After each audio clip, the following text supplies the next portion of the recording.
Hello नमस्कार, स्वागत है आप सभी का पेन एग्जाम यूट्यूब चैनल पर। आज हम लोग बात करने वाले हैं हिंदी मैराथन का 5वां सेशन। इससे पहले के 4 क्लासेस को आप जरूर देखिएगा, उसका कंप्लीट प्लेलिस्ट बना हुआ है। हिंदी एसएससी जीडी प्रहार बैच के तहत इतना महत्वपूर्ण ये क्लासेस हो रहा है कि आपको आने वाले जो भी एग्जाम अभी होने वाले हैं उसमें सभी के सभी क्वेश्चंस आप अगर इसको बहुत बारीकी से पढ़ लेते हैं तो आप आसानी से कर पाएंगे और अपना 20 में 20 अंक सिक्योर कर सकते हैं। तो हमने 2 कंप्लीट यानी 40 क्वेश्चन लिए हैं और 40 में 40 अंक लाना है। गागर में सागर भरना है मेरे साथ और हिंदी मैराथन में रेस लगाने के लिए हो जाइए तैयार। और चलिए हम लोग शुरू करते हैं बिना किसी देर के। अभी तक 4 सेशन जो हुए हैं उसको जरूर देख लीजिएगा और अधिक से अधिक दोस्तों के साथ इसे साझा करिए, शेयर करिए ताकि इसका लाभ और लोगों को मिल सके। और पेन एग्जाम चैनल पर जितने भी नए बच्चे जुड़ते हैं इस चैनल को सब्सक्राइब करना ना भूलें आप लोग, क्योंकि इस पर कंप्लीट सीरीज चलाया जा रहा है एसएससी जीडी के लिए। और आने वाले टाइम में हर एग्जाम का ये कंप्लीट आप ऐसा कर सकते हैं कि हर एग्जाम के लिए एक प्लेटफॉर्म मिलेगा जहां से आप अपनी तैयारी को बेहतर बना सकते हैं आप लोग। चलिए शुरू करते हैं आगे। तो आज का पहला सवाल आपके स्क्रीन पे ये है, उस विकल्प का चयन करें जो निम्न मुहावरे का सही अर्थ व्यक्त करता हो। बहुत ही सुंदर क्वेश्चन है, बताएंगे इसका सही आंसर। उस विकल्प का चयन करें, है ना। क्वेश्चन लिखा है आपका, भगीरथ श्रम करना। भगीरथ का मतलब क्या होता है? देखिए, भगीरथ का मतलब होता है, अब यहां पर भागीरथ भगीरथ जो लिखा है तो कई बच्चे इसका आंसर कर देंगे भगीरथ का मतलब कठिन श्रम करना, ऐसा कुछ। देखिए, श्रम करना यहां पे लिखा है लेकिन ठीक है, यहां सब लिख दिया भगीरथ। तो भगीरथ श्रम का मतलब होता है, मतलब अपने तरीके से वैसा प्रयास करना जिसमें कभी आप थकते नहीं हैं, यानी कि इसका सही विकल्प हो जाएगा आपका अथक प्रयत्न करना। ठीक है, जबकि बहुत सारे लोग इसका आंसर कर देंगे कठिन श्रम करना। कठिन नहीं होता है, अथक, कभी नहीं थकने वाला ऐसा प्रयास करते रहना। और दृढ़ प्रतिज्ञा करने यहाँ कोई मतलब बनता नहीं है ना। तो इसका सही विकल्प हो जाएगा आपका ऑप्शन नंबर ए। चलिए आगे बढ़ते हैं अगले सवाल की ओर। अगला सवाल आपके स्क्रीन पे ये है, मेरा और आपका डैश संबंध है, घनिष्ठ संबंध, गहन, घोर या पक्का। देखिए, आप जानते हैं घोर का मतलब ये जो होता है ये नकारात्मक सेंस में होता है। कौन सा सेंस में होता है? नकारात्मक सेंस, नेगेटिव सेंस में होता है। जैसे हम लोग बोलते हैं घोर शत्रुता, कभी आप लोग घोर मित्रता नहीं पढ़े होंगे आप लोग, ठीक है ना। मतलब जनरली ये नेगेटिव सेंस में होता है, तो ये होता है घोर शत्रुता, घोर दुश्मनी बोलते हैं हम लोग, ठीक है। तो ये तो हो गया। पक्का संबंध है, पक्का दोस्ती होता है, यहाँ पक्के संबंध के लिए पक्का यूज करना सही नहीं है। गहन का यूज करते हैं जब किसी भी विषय के बारे में आपकी काफी मतलब गहरी नॉलेज होती है, जानकारी होती है, तो वहां पे आप बोलते हैं गहन, ठीक है। तो ये भी आपका ऑप्शन कट जाएगा, तो ये भी कट जाएगा, ये भी कट जाएगा और पक्का यहाँ पे होने का कोई मतलब नहीं है। यहाँ क्या बोलेंगे? घनिष्ठ। घनिष्ठ का मतलब होता है किसी के साथ काफी ज्यादा संबंध, प्रगाढ़ संबंध होना, है ना। घनिष्ठ को क्या बोलते हैं हम लोग? प्रगाढ़ बोलते हैं, प्रगाढ़, ठीक है। तो ये ध्यान रखिए आप लोग। तो सही विकल्प आपका हो गया ऑप्शन नंबर ए, ठीक है। आगे बढ़ते हैं अगले सवाल की ओर। अगला सवाल आपके स्क्रीन पे ये है, राह दिखाने वाला वाक्यांश के लिए एक शब्द लिखिए। तो राह दिखाने वाले को हम क्या बोलते हैं बताइए? राह दिखाने वाले को हम क्या बोलते हैं? राही बोलते हैं, मुसाफिर बोलते हैं, पथ प्रदर्शक बोलते हैं या पथिक बोलते हैं? राह दिखाने वाले को हम क्या बोलते हैं बताएंगे आप लोग? ध्यान दीजिएगा, राह दिखाने वाला जो रास्ता दिखाता है उसे हम क्या बोलते हैं? मार्गदर्शक या पथ दर्शक, है ना। मार्गदर्शक या पथ दर्शक बोल सकते हैं आप लोग। मार्गदर्शक जो रास्ता दिखाता है, ठीक है ना। राही का मतलब होता है राह चलने वाला। मुसाफिर का मतलब चलते रहने वाला, जो चल रहा है, ठीक है ना। मैं मुसाफिर हूं यारों, है ना। और पथिक का मतलब होता है जिसका लक्ष्य कोई फिक्स नहीं है, जो बस यूं ही चलते रह रहा है, ठीक है। तो इस तरीके से इन सारे शब्दों में अंतर निकालना है, तो आपका सही आंसर हो जाएगा ऑप्शन नंबर डी। आगे बढ़ते हैं, क्या लिखा है, दिए गए वाक्य में रेखांकित खंड को प्रतिस्थापित करने के लिए सबसे उपयुक्त विकल्प का चयन करें। यदि इसे प्रतिस्थापित करने की आवश्यकता नहीं है तो किसी बदलाव की आवश्यकता नहीं है का चयन करें। कह रहा है आपसे मेरा सविनय पूर्वक निवेदन है, ठीक है। बहुत ध्यान से देखिएगा, आपसे मेरा सविनय पूर्वक निवेदन है, इसको आपको क्या करना है? इसी को आपको चुन करके आंसर करना है। तो समग्र पूर्वक करेंगे, सविनय निवेदन है करेंगे, किसी बदलाव की आवश्यकता नहीं, या फिर विनम्र पूर्वक निवेदन। बहुत ध्यान से पढ़िए और बताइए इसका आंसर। आपसे मेरा सविनय पूर्वक, आप जानते हैं, देखिए जब यहां लिखा है सविनय निवेदन, ऐसा आप बोलते भी हैं कि महाशय सविनय निवेदन है कि, ऐसा बोलते हैं, वहां पर पूर्वक शब्द जोड़ने की जरूरत नहीं है। पूर्वक का मतलब यहाँ होता है, जैसे बोलते हैं सावधानी से या सावधानी पूर्वक, ये क्रिया विशेषण होता है जिसे आप एडवर्ब बोलते हैं इंग्लिश में। जैसे मैं बोलता हूं केयरफुल का मतलब होता है सावधान, मैं एग्जांपल देकर समझा रहा हूं आपको हम। और केयरफुल्ली एक होता है जिसका मतलब होता है सावधानी पूर्वक या सावधानी से, तो ये एडवर्ब यानी क्रिया विशेषण होता है। तो जब यहाँ पे हम लोग सविनय पूर्वक यानी विनय पूर्वक जोड़ी दे दिए, तो यहाँ सविनय है ना, तो ध्यान रखिएगा, तो केवल सविनय निवेदन ऐसा कर सकते हैं आप लोग। तो कौन सा विकल्प करेंगे, मैंने हिंट दे दिया, बताइए इसका सही आंसर। सही विकल्प चुनिए इसका फटाफट आप लोग। चलिए बिल्कुल सही है, आप लोग मेरे हिंट को समझ गए आप लोग, है ना। यहाँ क्या हो जाएगा, पूर्वक जोड़ने की जरूरत नहीं, यहाँ पर सविनय निवेदन है कि, ठीक है। तो सही विकल्प आपका हो जाएगा ऑप्शन नंबर बी। आगे बढ़ते हैं अगले सवाल की ओर। अगला सवाल आपके स्क्रीन पे ये है, कपड़ा का देना है आपको, समानार्थी शब्द देना है। क्या देना है, समानार्थी शब्द। वमन, वमन तो होगा नहीं भाई, क्योंकि वमन मतलब क्या होता है, उल्टी होता है। उल्टी समझते ना, कै करना, है ना। चलिए वजन तो होता है वेट, वजन। वसन का मतलब होता है, वसन का मतलब होता है कपड़ा, ठीक है। क्या होता है, कपड़ा। कपड़ा का और भी पर्यायवाची है, देख लीजिएगा, परिधान होता है, वसन होता है। ये बहुत सुंदर मीनिंग है, अंशु और अंशुक। यहां स्टार लगा लीजिए, आप लोग पूछे एग्जाम में। कपड़ा का होता है परिधान, वसन, अंशु और अंशुक। चेल, चेल होता है चेल। और क्या होता है, पोशाक होता है, ठीक है ना। तो बहुत ही बेहतर मीनिंग ये दिया हुआ है, ऐसा बहुत ही बेहतर अर्थ दिया हुआ है इसका। कपड़ा का परिधान, वसन, अंशु, अंशुक, चेल और पोशाक, ठीक है। उम्मीद है कि चीजें आपको अच्छे से क्लियर हो रहा होगा, ठीक है, कहीं कोई दिक्कत नहीं है। आगे बढ़ते हैं, अगला सवाल आपके स्क्रीन पे ये है, दिए गए वाक्य के किस भाग में त्रुटि है बताना है आपको। मैं उसकी बुद्धिमानता से प्रभावित हूं, ध्यान दीजिएगा, मैं उसकी बुद्धिमानता से बहुत प्रभावित हूं। भाई देखिए, आप जानते हैं बुद्धिमान, तो बुद्धिमान जो हो गया, कैसा है क्वेश्चन का आंसर दे रहा है, यानी ये हो गया विशेषण। किसी भी आदमी के गुण के बारे में जब बात करेगा तो उसे आप क्या बोलेंगे, विशेषण बोलेंगे। बुद्धिमान से बनता है बुद्धिमानी, तो मैं उसकी बुद्धिमानी से या बुद्धिमता से, तो बुद्धिमानता नहीं बोलेंगे, ठीक है, ध्यान रखिएगा। यहां सीधे क्या हो जाएगा, बुद्धिमता से। सही विकल्प आपका हो जाएगा ऑप्शन नंबर बी, ठीक है। चलिए ध्यान रखिएगा आप लोग, तो बुद्धिमान यहां हो गया विशेषण, बुद्धिमानी हो जाएगा संज्ञा, और बुद्धिमता भी हो जाएगा संज्ञा। तो मैं आपकी बुद्धिमता से प्रभावित हूं, ठीक है, ना कि बुद्धिमान या बुद्धिमानी से। चलिए आगे बढ़ते हैं। एकाग्रचित का आपको सही चयन करना है, बताइए एकाग्रचित। तो आप जानते हैं लिखाता है एकाग्र, और चित का स्पेलिंग ऐसे लिखाता है। देखिए बहुत कंफ्यूज नहीं होना है, यहाँ पे हलंत जोड़ दिया है, आप ज्यादातर देख करके आंसर मार देंगे तुरंत, ऐसा नहीं करना आपको। एकाग्रचित गलत है यहाँ पर, ये तो होगा नहीं, ये भी नहीं होगा। सही विकल्प होगा ऑप्शन नंबर सी हो गया, ठीक है बात। चलिए आगे बढ़ते अगले सवाल की ओर। प्रत्यक्ष का चुनना है विलोम शब्द। तो जानते हैं प्रत्यक्ष का मतलब क्या होता है, जो सामने है। प्रत्यक्ष को प्रमाण की जरूरत नहीं पड़ती है भाई, ठीक है ना, तो इसका चुनना है विलोम। सम्मुख, सम्मुख का मतलब होता है सामने होता है, तो इसका तो पर्यायवाची हो जाएगा, है ना। परोक्ष का मतलब होता है अप्रत्यक्ष, परोक्ष मीन्स क्या होता है, अप्रत्यक्ष, तो यही इसका सही विकल्प हो जाएगा। जबकि समीप का मतलब तो नजदीक होता है, इसका मतलब नजदीक, ठीक है। तो सही है विकल्प आपका हो गया ऑप्शन नंबर सी। आगे बढ़ते हैं अगले सवाल की ओर। अगला सवाल आपके स्क्रीन पे ये है, शेखर अज्ञेय के, शेखर जो है नाम दिया है, अज्ञेय एक ग्रंथ है, नॉवल है, के एक उपन्यास का डैश है, नायक, नेता, सूत्रधार या अभिनेता। बताइए, बहुत सुंदर मीनिंग दिया है, नायक, नेता, सूत्रधार या अभिनेता, क्या करेंगे बताइए। तो आप जानते हैं जब किसी मूवी या फिल्म जहां बनती है ना, तो उसमें जो मेन कैरेक्टर होता है उसे आप हीरो यानी कि नायक बोलते हैं, और उसमें काम करने वाले जो लोग होते हैं उसे क्या बोलते हैं आप लोग, अभिनेता बोलते हैं, ठीक है।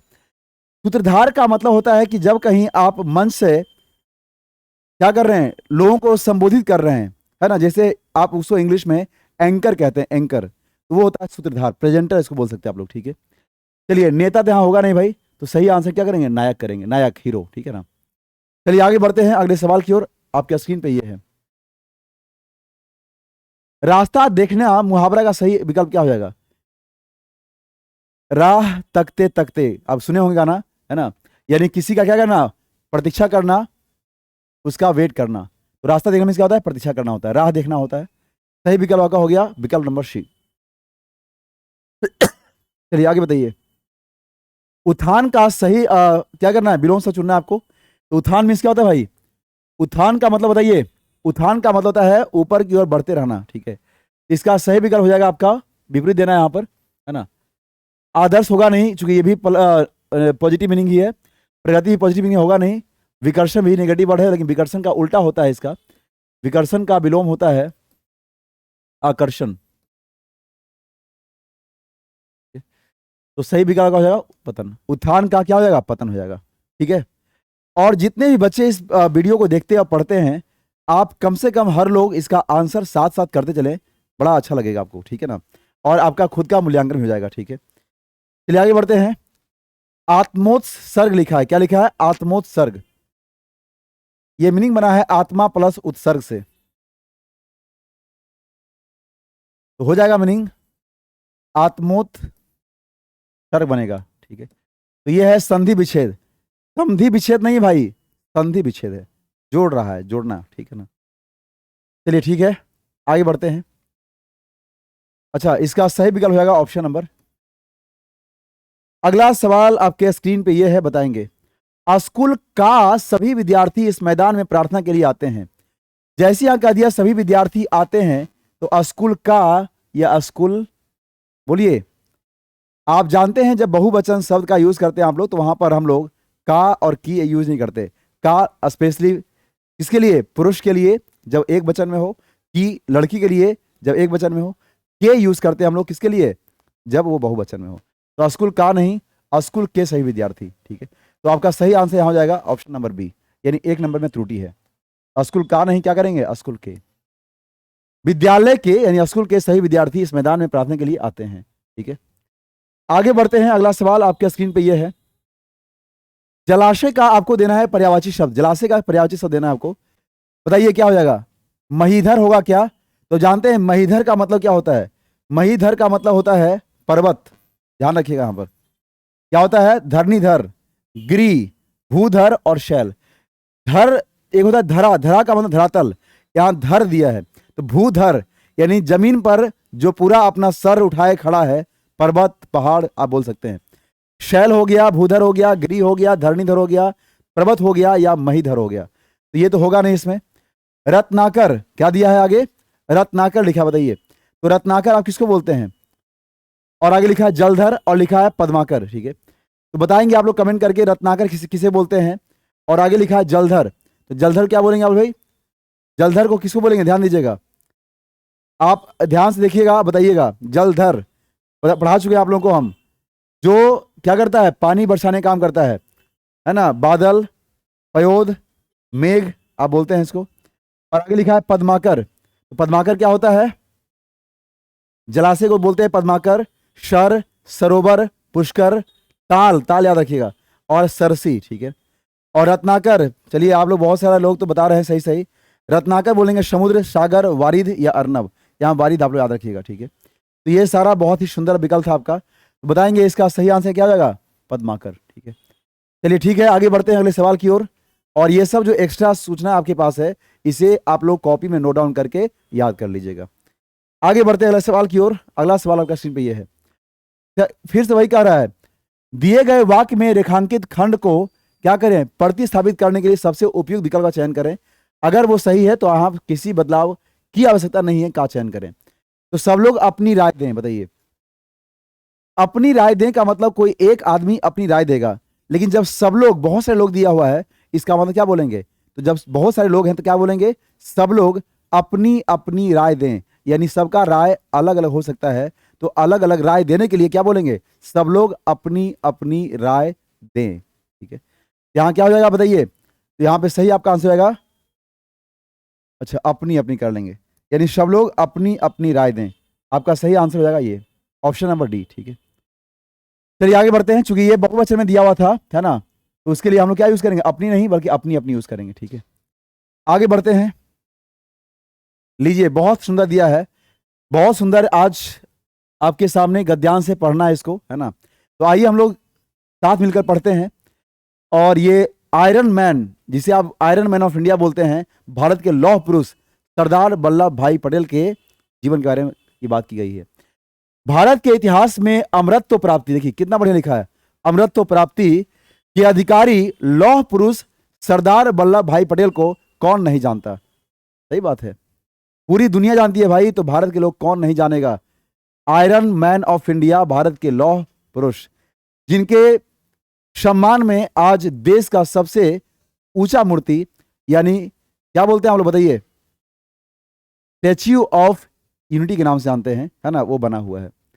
भारत के इतिहास में अमृत प्राप्ति के अधिकारी लौह पुरुष सरदार वल्लभ भाई पटेल को कौन नहीं जानता? 31 अक्टूबर 1875, है ना, में गुजरात के नाडियाद गांव में, ठीक है, एक किसान परिवार में उनका जन्म हुआ था। पढ़ते रहिएगा, और जो जो कुछ एक्स्ट्रा सूचना मिलता है उसको आप रेखांकित करते रहना है, मार्क करते रहना है, ताकि आप डायरेक्टली आप आंसर कर सके, ठीक है। पाठशाला का अभ्यास करने का समय काफी लगा। 36 साल की उम्र में वकालत पढ़ने के लिए वो इंग्लैंड चले गए। उन्होंने 36 महीने का कोर्स किया। 36 साल में गए, 36 महीने कोर्स किया, याद रखिए सब। 36 साल में गए, 36 महीने का कोर्स किए। कोर्स पूरा हुआ 30 महीने भाई, 6 महीना कम में पूरा हो गया। अच्छा ठीक है, ओहो, 36 साल की उम्र में पढ़ने गए, 36 महीने का कोर्स 30 महीना पूरा कर लिए, वाह क्या बात है, 6 महीना कम ही समय बच गया। 1917 में वे गांधी जी के संपर्क में आए।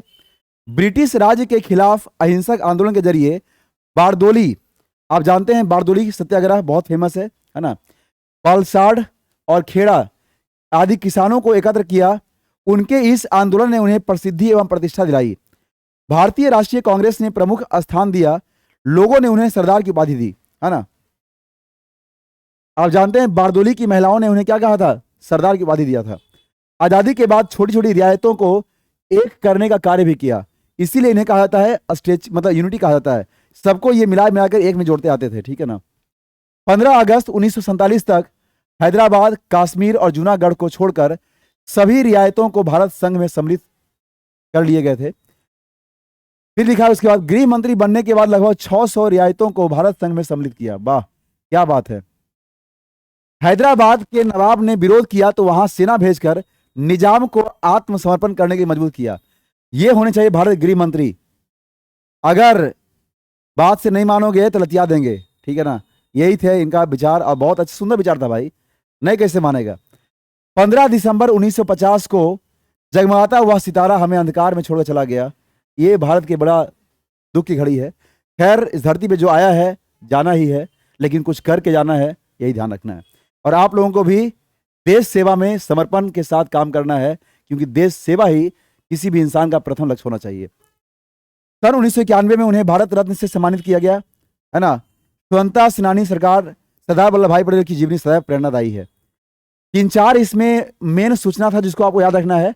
31 अक्टूबर 1875, 15 दिसंबर 1950 को वो चले गए, और 36 साल की उम्र में पढ़ने गए वकालत। कुछ ऐसे थोड़ी सी सूचनाएं आपको ध्यान रखना है। देश को लौह पुरुष कहा जाता है, तो हम लोग पढ़ रहे थे किसके बारे में?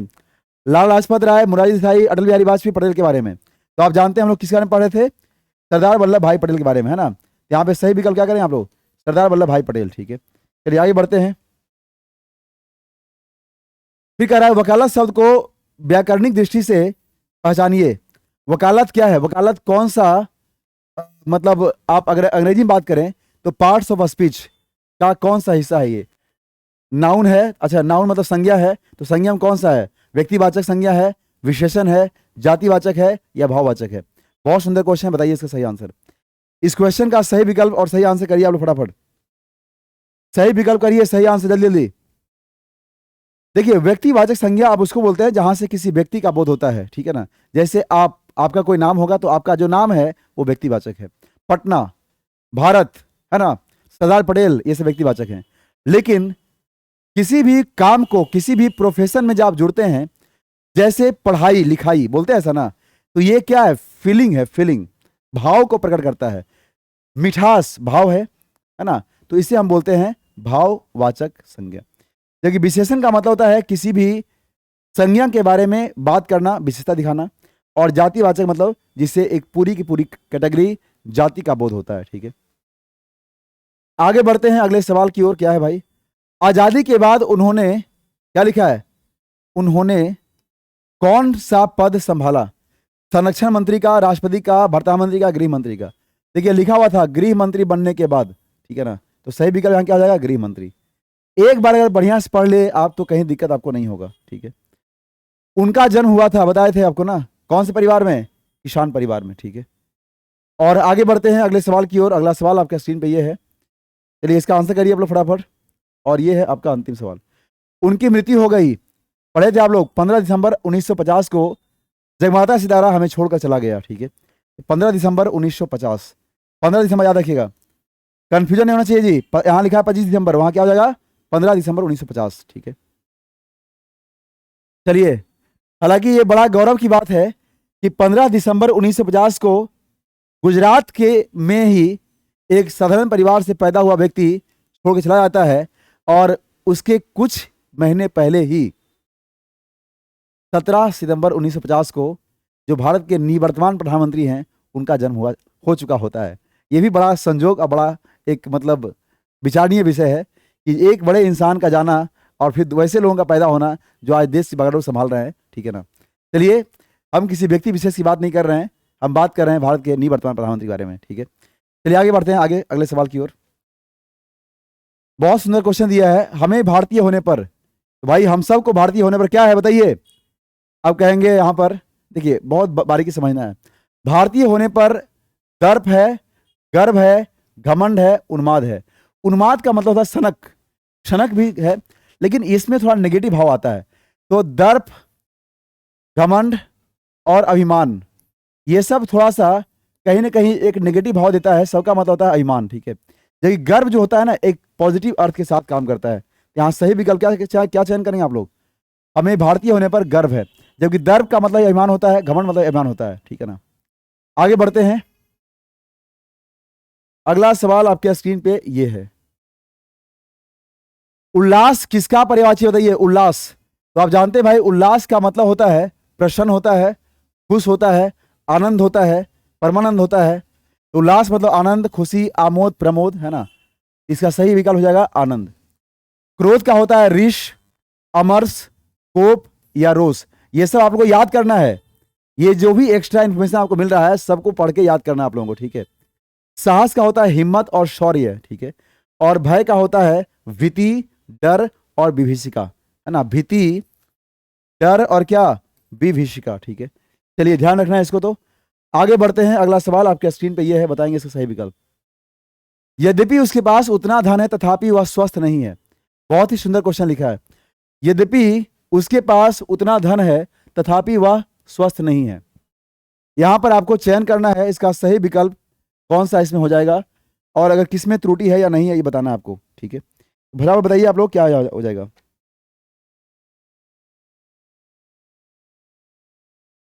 चलिए ठीक है, तो यद्यपि उसके पास उतना धन है तथापि वह स्वस्थ नहीं, बताइए। चलिए, कुछ लोगों का तो बिल्कुल सही विकल्प है। यद्यपि का मतलब होता है यदि, प्लस अपी से बना है यद्यपि, है ना। मतलब ये भी अपने आप में विरोधाभास दर्शाता है। अगर इस तरह से जुड़ने वाले जो शब्द सेंटेंस बनते हैं, तो जो शब्द होता है अगर ये पॉजिटिव अर्थ दे रहा है तो आगे नेगेटिव अर्थ होने चाहिए, ठीक है। मतलब यद्यपि उसके पास उतना धन है।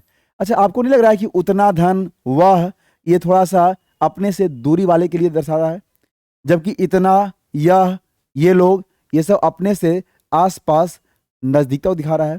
तो मेरे पास उतना धन नहीं बोलेंगे, मेरे पास इतना धन है कि हम उसको आसानी से खर्च कर सकते हैं।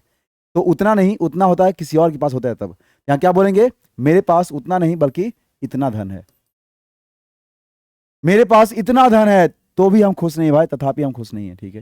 यहाँ सही विकल्प आपका हो जाएगा ऑप्शन नंबर 2। चलिए आगे बढ़ते हैं, अगला सवाल आपके स्क्रीन पे ये रहा, सही वर्तनी वाले शब्द का चयन करना है भाई, ठीक है ना। रूढ़िवादी, देखिए बहुत सुंदर लिखा है, रूढ़िवादी, रूढ़िवादी और रूढ़िवादी।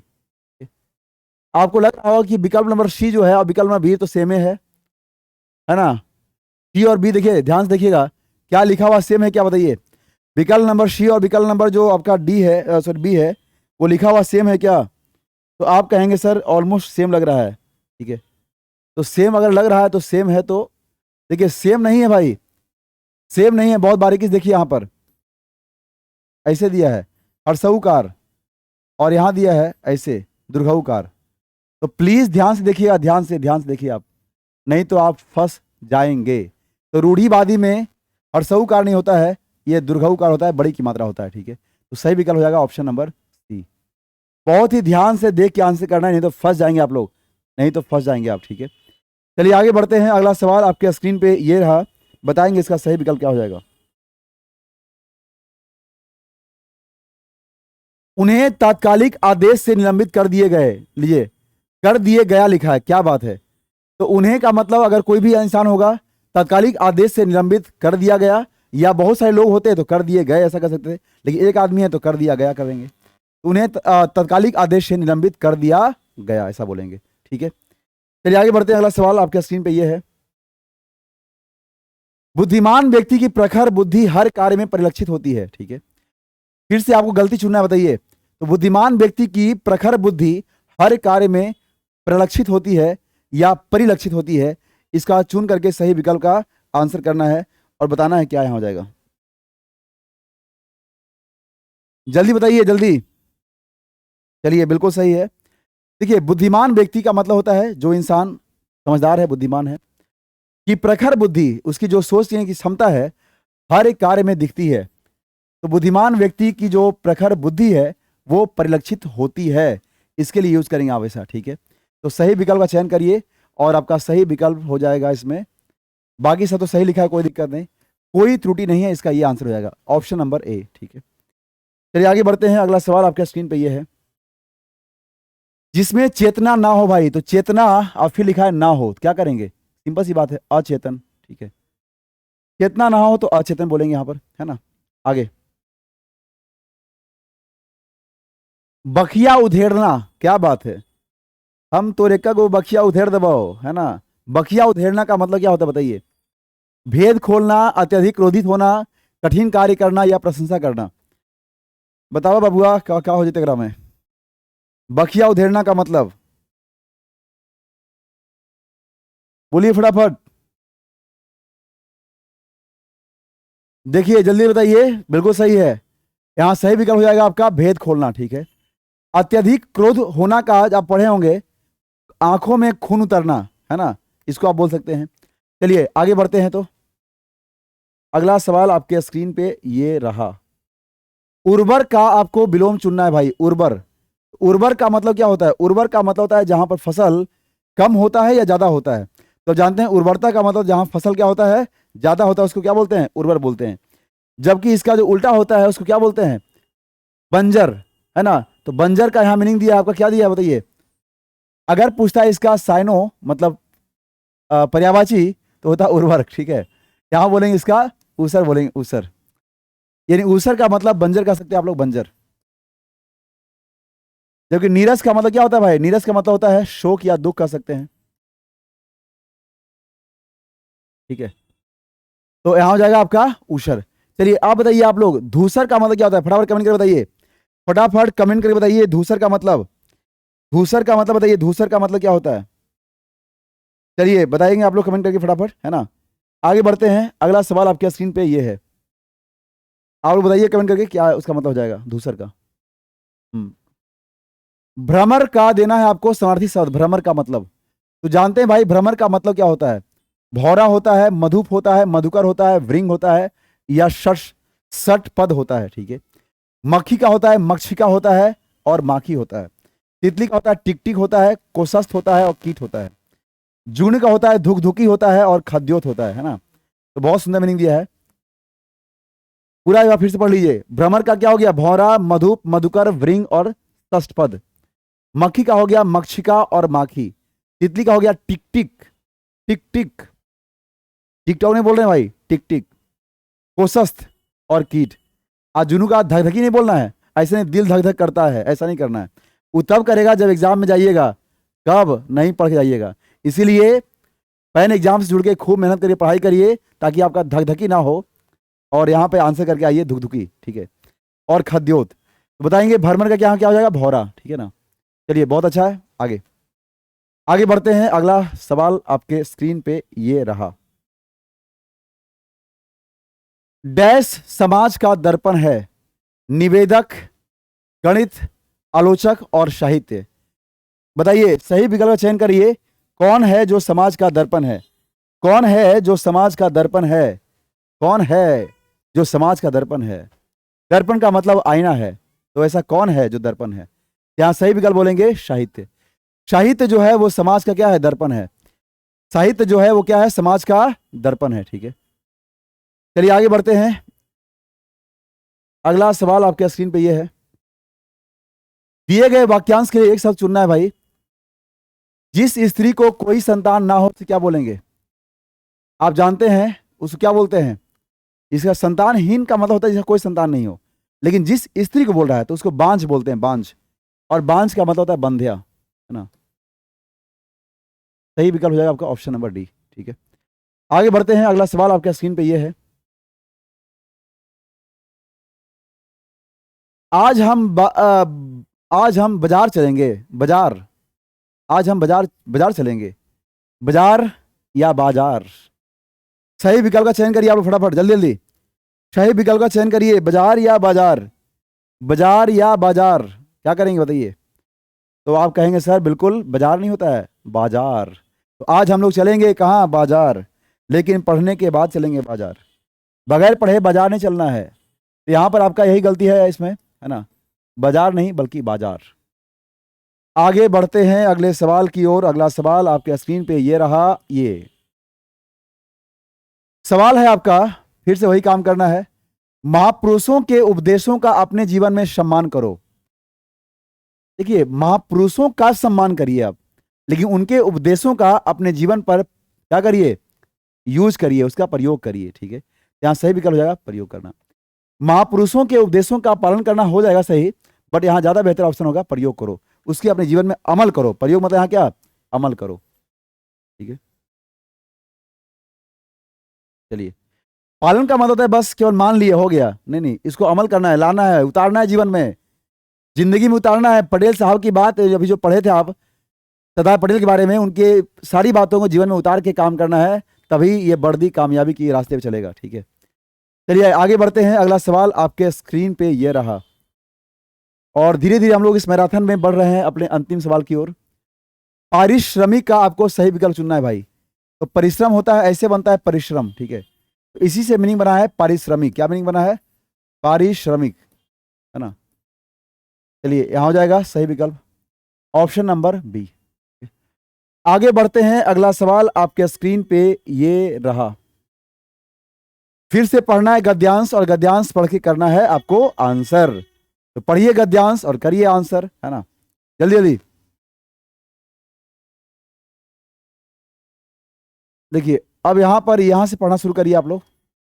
प्रकृति मनुष्य को ईश्वर का अनुपम डैश है। यानी प्रकृति जो है उसको मनुष्य का ईश्वर का अनुपम माना गया है। क्या माना गया है? देखिए भाई, प्रकृति सदा से मनुष्य की सहचरी रही है ना, और अपने गुणों एवं सौंदर्यों, यहाँ पे सौंदर्यों कर सकते हैं, सौंदर्यों से मानव को तृप्त करती रही है। तृप्त का मतलब होता है उसे संतुष्ट करते रही है। मनुष्य भी उसके डैश के रूप के प्रति खींचा चला गया है, परंतु जैसे जैसे मनुष्य के हाथों में विज्ञान की शक्ति आने लगी, उसने प्रकृति का दोहन किया। यही है मनुष्य मानव जीवन का सबसे खराब समय होता है। यानी जो उसका साथ देता है उसी का ये दोहन करता है भाई। देखिए, जैसे जैसे मनुष्य के हाथों में विज्ञान की शक्ति आने लगी, उसने प्रकृति का दोहन किया और अपनी सहचरी प्रकृति को, जो उसके साथ साथ अनुगमन कर रही थी, चल रही थी, को डैश पहुंचाना आरंभ कर दिया। विज्ञान के बल पर वह स्वयं को सर्वशक्तिमान समझने लगा। मनुष्य जो है विज्ञान के दम पर स्वयं को सर्वशक्तिमान समझने लगा और अपने ही डैश की खाई खोदने लगा। बढ़ता हुआ प्रदूषण और प्राकृतिक असंतुलन इसी के परिणाम है। कब? जब हम वैज्ञानिक स्तर पे समृद्ध तो हो गए, लेकिन उस विज्ञान का प्रकृति के साथ क्या करने लगे? खिलवाड़ करने लगे, उसका दोहन करने लगे। प्रकृति को नुकसान पहुंचाकर उसने समस्त मानव जाति को नुकसान पहुंचाया है। प्रकृति के साथ डैश स्थापित करके ही मनुष्यता को बचाया जा सकता है। बहुत सुंदर पैसेज है और आपको इसको अपने जीवन में भी पालन करना है। ठीक है, तो बताएंगे क्या है। प्रकृति मनुष्य को ईश्वर का अनुपम क्या है बताइए? फटाफट आंसर करिए आप लोग, फटाफट करिए आप लोग आंसर जल्दी जल्दी। तो प्रकृति मनुष्य को ईश्वर का अनुपम क्या? अभिशाप, एहसास, वरदान या रूप। अभिशाप नेगेटिव वर्ड होगा नहीं भाई, एहसास तो एक हो गया, भावना हो गया, रूप भी नहीं करेंगे, यहाँ क्या करेंगे, वरदान है। ठीक है, चलिए आगे बढ़ते हैं। फिर मनुष्य भी उसके डैश है, क्या है, अभिशक्त है, अनाकर्षण नेगेटिव वर्ड होगा नहीं, निकृष्ट नेगेटिव वर्ड है, जितना भी नकारात्मक वर्ड होता है उसको हटा दीजिए। तो क्या है यहाँ पर, आकर्षक रूप के प्रति खींचा चला गया है। ठीक है, आगे बढ़ते हैं। फिर कह रहा है उसके बाद सहचरी प्रकृति को डैश पहुंचाना, हानि, सामर्थ्य, संपन्नता, लाभ, ये सब होगा नहीं, चूंकि ये सब पॉजिटिव अर्थ दे रहा है। सही आंसर हो जाएगा हानि। फिर अपने ही डैश की खोने लगा है, मृत्यु, विनाश, विकास, प्रगति, ये सब पॉजिटिव वर्ड है, नहीं होगा ऑप्शन। सही आंसर करेंगे विनाश का। ठीक है, और ये रहा आज के इस हिंदी मैराथन का अंतिम सवाल आपके स्क्रीन पे। फिर कह रहा है प्रकृति के साथ स्थापित करके, क्या स्थापित करके भाई, सामंजस्य, समरूपता, समानता या सहजता। तो समरूपता का मतलब एक समान होता है, यहाँ बोलेंगे सामंजस्य। ठीक है, स्थापित करके ही हम पूरे समस्त मानव जाति को बचा सकते हैं। तो उम्मीद है कि ये मैराथन आपको पसंद आया होगा, और ये 5वां मैराथन था। हम लोग करीब करीब 200 क्वेश्चन हिंदी के वैसे सवालों को पढ़े हैं जो सवाल आपके पेपर में छपने वाला है। तो आप इस पूरे मैराथन सीरीज को बहुत ही बारीकी से पढ़ना है, इसे देखना है, 1 से लेकर 5 तक को दोबारा पढ़ना है पूरा सीरीज को बढ़िया से, और अधिक से अधिक दोस्तों के पास शेयर भी करना है ताकि इसका लाभ हर जगह मिल सके। और पैन एग्जाम को भारत का सबसे बड़ा एग्जाम चैनल बनाने में सब मिलकर पूरी तन्मयता के साथ, सहयोग के साथ जुटे रहना है, ताकि हर एग्जाम में पैन एग्जाम आपको हमेशा मदद करे तत्परता के साथ। चलिए आज के लिए इतना ही रखते हैं, मिलते हैं अगले क्लास में। जय हिंद।